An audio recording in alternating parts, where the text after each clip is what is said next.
Hello everyone, today we have the TIC M5. This is the TIC M5 and this is the Xiaomi F21 from AliExpress. Both devices you actually can get them from AliExpress, and today we're going to be going over this device right here because it's quite exciting. It's essentially an F21 but configured for the United States. It does have some differences and we'll go over them in just a second. But essentially it runs Android, and as you see right there, it is a full version of Android. It does have a camera on the back and it does have a flash. It does have dual SIM right here, and of course USB-C. No 3.5mm headphone jack. All of your frequently asked questions are right here, so make sure to check them out there, and if you have any extra questions in there, make sure to put them. So it runs pretty much all the apps, so it does have access to the Play Store, as you see right here, and you can also load alternative stores, and it does work with T-Mobile, AT&T, and Verizon, so that is excellent. Although I will say it's not an official certification, they have worked it out so that you can actually use the device through this device, with all of those networks. The T9 engine is not very good, the one that it brings, so I recommend that you load your own T9 engine. I personally recommend TT9, which is traditional T9, and it works pretty well as we go through our testing. It does have a touchscreen, but you don't need to use it. As you see right here, you can navigate the device without having to use the touchscreen, and of course you can type and do all of those beautiful things, here and there. And the construction of the device is plasticky, definitely less premium than the F21, but it works decently well. The only concern that I do have is on the battery, but I'll touch on that in just a second. I may have a little bit of a faulty unit, and I contacted them and they have been working on a lot of revisions for the hardware. This was a prototype device that was sent to me a few weeks ago. So, there's a lot of testing that still needs to be done. But as you see right there, I'm kind of like navigating through some of these different things. And of course, you have access to all of the apps that you need and want.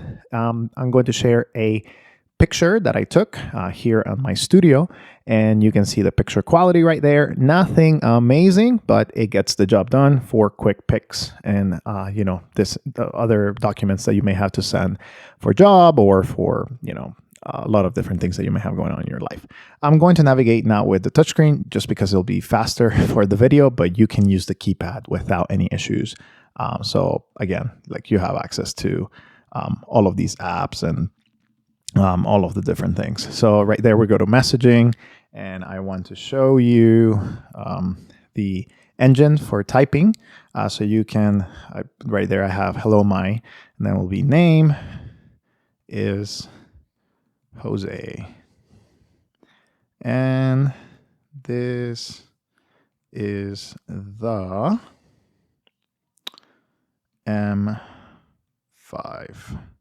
Right there, that's essentially a little bit of a typing test. It's not the most scientific or whatnot, but the engine works well. And with traditional T9, you can load different languages and use it with the keypad. Of course, I have also loaded a simple keyboard.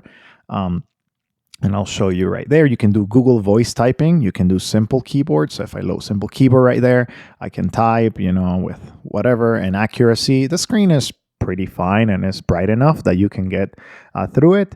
And of course, if you want to do voice typing, you can also load a voice typing engine. And Google right there will try to get most of my voice typing as I'm talking to the microphone. And of course, it can hear me. And there you go. That's your test. So pretty seamless integration of using the different methods. You can use the keyboard here. You can also use the screen, and you can use, of course, the Google voice typing or any other typing engine, essentially. So you have different abilities right there. Of course, the device is a little bit on the underpowered side. It's about 3 gigs, and for Android, it's a little bit on the sluggish side. So I wouldn't recommend loading a lot of content-heavy applications like games. This is more like, you want to load your podcast and Spotify and maybe the Uber app. And that's about it. Don't load like your whole library of apps because it's going to crash pretty frequently. I did stress testing, and of course I always swipe the devices for the reviews to kind of like give it an original state, and I install a couple of apps, and it's done well. And of course, you can install different things here and there, but again, it does do a very decent job. Now, in my personal perspective, with the phone calls and the text messaging, it's a very good overall experience. I enjoy it. It's pleasant. It does have a front-facing camera as well. Again, my videos are not fully comprehensive on all devices. So if you have a question that I don't cover here, make sure to ask it in the comments below. And of course, I'll be interacting with you guys there. The back keys do get a little bit of time to get used to, just because it's, very complex to a certain degree, just because of the navigation. If I were you, I would put extra navigation buttons via different apps here and there.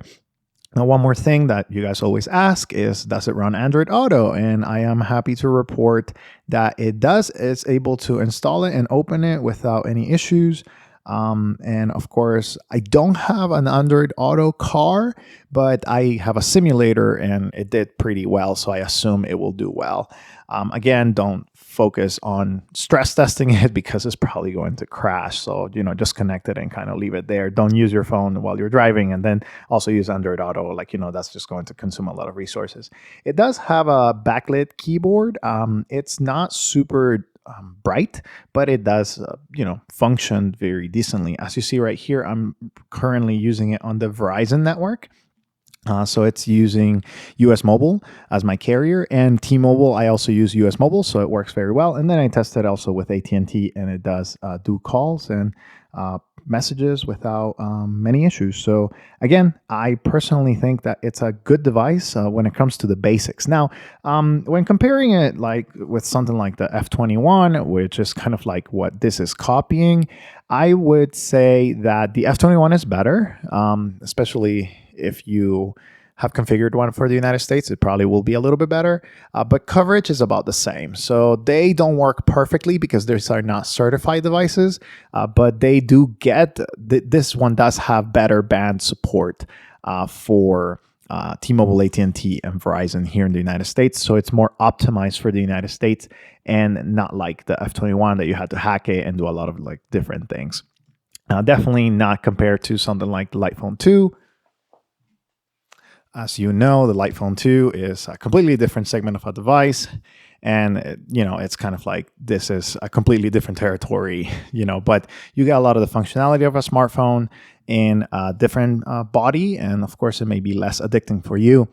Besides that, most other things are pretty basic. You have the calendar. And again, I'm using here the touchscreen, but you can navigate without any issues right there. It's a little bit more difficult. But you can see your events and kind of go about it, and you can go back and, music, of course, if you want to load some music, you have the ability to do so. It does have, I believe, 16 gigs of storage, or no, 64 gigs of storage on the 3 gig version, or I believe it's 332 and 464. They do have a couple of different versions coming out, so make sure to check in the links below. I'll be going in there, so you have enough of a decent storage to go over. The last thing that I want to touch is on the battery life. So if you use the brightness all the way and a lot of the controls like Wi-Fi or Bluetooth, I would say it's going to drain pretty fast. It's not going to last you after a day. But if you go on the brightness about maybe halfway, which as you see, you probably won't be able to see it in this specific environment, but for the most part, when you're using it, you can see it. Even if you use adaptive brightness or you put it maybe around 70%, and not 100%, you're going to have better performance probably around 2 days. Not a 3-day device, not a 4-day device. Even on standby, it does drain a little bit too much than what I prefer. However, I do say that with the battery saver, when you turn it on, it does a pretty decent function. And I personally think that it's a good competitor. Again, it can get 2 days of battery life, pretty robust, and it does have the ability to engage with all of the apps that you need. As you see right there, I have loaded a lot of like different apps here and there, and you have the ability to use this device in the United States without having to do modifications like on the F21.